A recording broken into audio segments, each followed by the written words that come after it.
52 साल के रवि पुजारी का जन्म कर्नाटक के मैंगलोर में हुआ था। रवि पुजारी के बारे में कहा जाता है कि वो 80 के दशक में मुंबई के अंधेरी इलाके में चाय की दुकान पर काम करता था। चाय की दुकान में कुछ गैंगस्टर्स को चाय पहुंचाते पहुंचाते रवि अंडरवर्ल्ड पहुंच गए।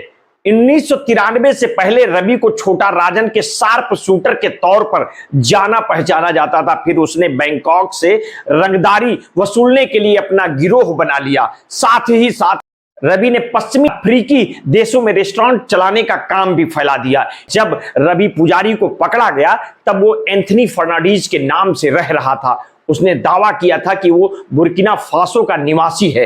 रवि पुजारी का जन्म कर्नाटक के मालपे में हुआ था, लेकिन कर्नाटक से मुंबई आने के बाद रवि पुजारी 1990 में अंधेरी में अपने परिवार के साथ रहने लगा था। उसके परिवार में उसका एक बेटा और 2 बेटियां हैं। रवि पुजारी ने स्कूलिंग ठीक से नहीं की, जिसके चलते उसे स्कूल से निकाल दिया गया था, लेकिन उसे हिंदी, अंग्रेजी, कन्नड़ भाषाओं में उसकी अच्छी पकड़ थी। शुरुआत में चाय का बिजनेस करने वाले पुजारी ने थोड़े ही दिनों में छोटा राजन गैंग ज्वाइन कर लिया और शार्प शूटर बन गया।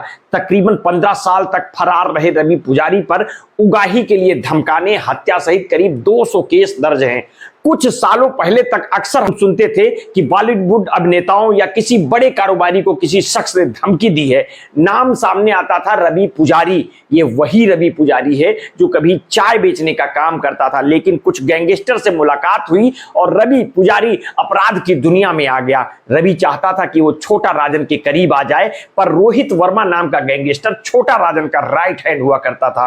साल 1992 में जब छोटा राजन पर हमला हुआ तो रोहित की मौत हो गई। इसके बाद छोटा राजन और रवि पुजारी करीब आ गए, लेकिन 1 साल बाद ही 1993 मुंबई में हुए सीरियल बम धमाकों के बाद छोटा राजन व दाऊद इब्राहिम अलग हो गए। इसके बाद छोटा राजन और रवि पुजारी भी अलग हो गए और पुजारी भागकर बैंकॉक चला गया।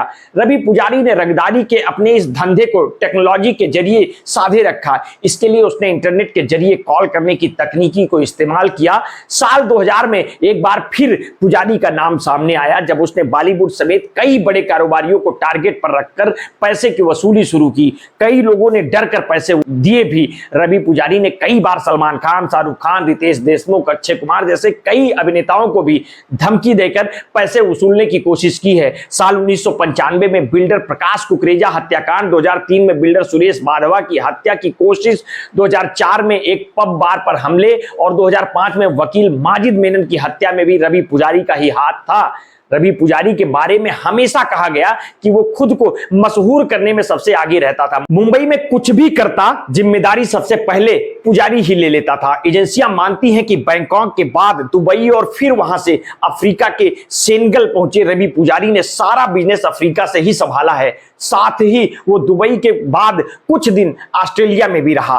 पुजारी सेनेगल में अपना नाम बदल कर रह रहा था, लेकिन बाद में साल 2020 में भारत सरकार को उसके प्रत्यार्पण में सफलता सेनेगल से ही मिली थी। तकरीबन 15 साल तक फरार रहे रवि पुजारी पर धन उगाही, धमकाने, हत्या सहित करीब 200 केस दर्ज हैं। इनमें से 90 केस कर्नाटक के हैं, जिनमें 39 बेंगलुरु और 39 मैंगलोर के हैं। जब उसे साल 2020 में देश लाया गया तो उसे कर्नाटक भेजा गया और समय समय पर मुंबई में चल रहे केसों में पेशी के लिए भी लाया जाता रहा। रवि पुजारी फिलहाल जेल में है।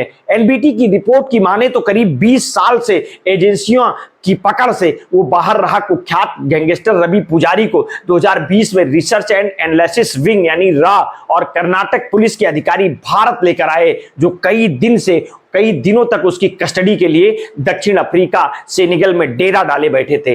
पेरिस के रास्ते पुजारी को भारत लाने वाला प्लेन दिल्ली पहुंचा था। अबू सलेम, छोटा राजन, एजाज लकड़वाला के बाद पुजारी को भारत लाया जाना एक बड़ी सफलता के तौर पर देखा जा रहा था। पुजारी पहले सेनेगल में पकड़ा गया था और फिर जमानत पर रिहा होने के बाद 13 महीने पहले फरार हो गया था। उसे दक्षिण अफ्रीका के दूरस्थ गांव में पकड़कर वापस सेनेगल ले जाया गया। भारत लाए जाने के बाद पुजारी को एक अज्ञात जगह पर ले जाया गया, जहां रॉ, इंटेलिजेंस ब्यूरो और केंद्रीय गृह मंत्रालय के अधिकारियों ने उससे पूछताछ की थी। सूत्रों के मुताबिक पुजारी को हाई ब्लड प्रेशर और डायबिटीज की परेशानी थी।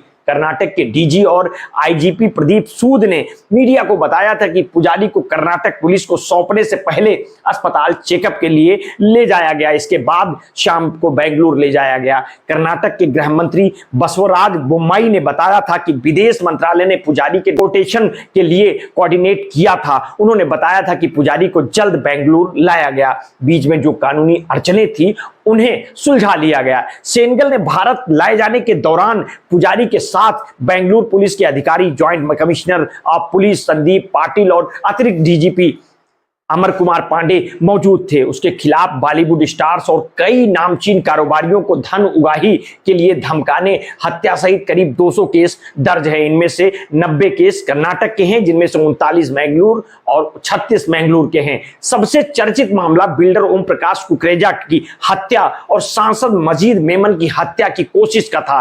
इंटरपोल ने पुजारी और उसकी पत्नी पद्मा दोनों के खिलाफ रेड कॉर्नर नोटिस जारी किया था। रवि पुजारी का जन्म कर्नाटक में मैंगलोर में के मालपे में हुआ था। अंग्रेजी, हिंदी और कन्नड़ भाषाओं जानकार पुजारी लगातार क्लास में फेल होने के कारण स्कूल से बाहर ही रहा। उसके परिवार में पत्नी, 2 बेटियां और 1 बेटा है। 28 साल के बेटे की हाल ही में ऑस्ट्रेलिया में शादी हुई है। 1990 में पुजारी मुंबई के अंधेरी में रहता था और वहां वो अन्य खतरनाक अपराधियों के साथ गैंगस्टर छोटा राजन के करीब आया। जल्द ही विजय शेट्टी और संतोष शेट्टी के साथ पुजारी भी छोटा राजन के गैंग में शामिल हो गया था। 1995 में बिल्डर प्रकाश कुकरेजा की चैंबूर में हत्या कर ये गैंग अचानक सुर्खियों में आ गया। 2000 में बैंकॉक में छोटा राजन पर दाऊद इब्राहिम के गुर्गों के हमले के बाद उसने खुद का गैंग बनाया। बाकी अपराधियों की तरह ही उसने दुबई से उगाही का धंधा शुरू किया। 2003 में नवी मुंबई में बिल्डर सुरेश बाधवा की हत्या की कोशिश की और 2005 के कथित रूप से पुजारी के इशारे पर वकील मजीद मेनन का मर्डर की कोशिश। कुछ साल पहले एक टीवी चैनल को दिए इंटरव्यू में रवि पुजारी ने खुद को देशभक्त डॉन के रूप में पेश किया था। उस इंटरव्यू में पुजारी ने कहा कि वो उस शख्स को खत्म कर देना चाहता है जिसका लिंक दाऊद इब्राहिम, छोटा शकील और पाकिस्तान की खुफिया एजेंसी आईएसआई से है। खौफ का दूसरा नाम रहा रवि पुजारी आज खुद खौफ में है, इतना कि वो कर्नाटक हाईकोर्ट के पास जाकर रहम की भीख मांग रहा है। उसका कहना है कि पुलिस उसे हर उस केस में नहीं उलझा सकती जिनमें वो नामजद है। पुलिस केवल उन केसों में ही जांच कर सकती है जिनका ब्यौरा भारत सरकार ने प्रत्यार्पण आदेश में दिया है। हाईकोर्ट ने केंद्र सरकार से जवाब मांगा था। अगर हम जनसत्ता की रिपोर्ट की माने तो कुख्यात अंडरवर्ल्ड डॉन रवि पुजारी को साउथ अफ्रीका से गिरफ्तार कर भारत लाए जाने के समय वो कर्नाटक के ADG law and order Amar Kumar और उनकी टीम ने उसे गिरफ्तार किया था। एडीजीपी ने बताया था कि वो पिछले 20 महीनों से पुजारी को पकड़ने की कोशिश कर रहे थे। इसी बीच उसके बारे में एक लीड हाथ लगी और उन्होंने प्लान बनाकर पुजारी को पकड़ा। पांडे बताते हैं कि उन्हें नहीं पता था कि रवि पुजारी कैसा दिखता है। पुजारी 2 दशकों से अधिक समय से पुलिस की गिरफ्त से फरार था। पुलिस के पास उसकी जो तस्वीर थी वो 1994 की थी। इंटरनेट पर उसकी कुछ तस्वीरें उपलब्ध थी जिनमें से वो उसकी एक फोटो स्विमिंग पूल की थी। छानबीन के दौरान पता चला कि पुजारी वॉइस ओवर इंटरनेट प्रोटोकॉल का इस्तेमाल करके लोगों से जबरन वसूली कर रहा है। लग रहा था कि वो अफ्रीका में है। फिर भारतीय दूतावास को कॉन्फिडेंस में लेकर ऑपरेशन चलाया गया। सेनेगल पुलिस ने पुजारी को 19 जनवरी 2019 को एक सैलून से गिरफ्तार किया। कर्नाटक उच्च न्यायालय ने केंद्र सरकार से यह स्पष्ट करने को कहा था कि क्या किसी विदेश से भारत में प्रत्यार्पित किए गए आरोपी पर अन्य अपराधों के मामले में मुकदमा चलाया जा सकता है। न्यायमूर्ति कृष्ण एस दीक्षित की एकल न्यायाधीश पीठ ने गैंगस्टर रवि पुजारी उर्फ रवि प्रकाश द्वारा दायर याचिका पर स्पष्टीकरण मांगा था। पुजारी को साल 2020 में सेनेगल से भारत प्रत्यार्पित किया गया था। पुजारी की तरफ से यह याचिका वकील दिलराज जूड रोहित सिकेरा ने दायर की थी। याचिका में दावा किया गया कि पुजारी पर कर्नाटक, केरल, महाराष्ट्र, गुजरात और राजस्थान में मामले दर्ज हैं। हालांकि प्रत्यार्पण अदालत ने उस मामले की सूची का उल्लेख किया था जिनमें पुजारी पर मुकदमा चलाया जा सकता है। इसलिए यह तर्क दिया गया कि पुजारी से पूछताछ करना और प्रत्यार्पण आदेश में उल्लेखित मामले के अलावा अन्य मामलों में मुकदमा चलाना प्रत्यार्पण अधिनियम की धारा 21 का उल्लंघन है। धारा 21 के अनुसार जिस व्यक्ति का प्रत्यार्पण किया गया है उस पर केवल प्रत्यार्पण आदेश में उल्लेखित मामलों में ही मुकदमा चलाया जा सकता है, अन्य मामलों में नहीं।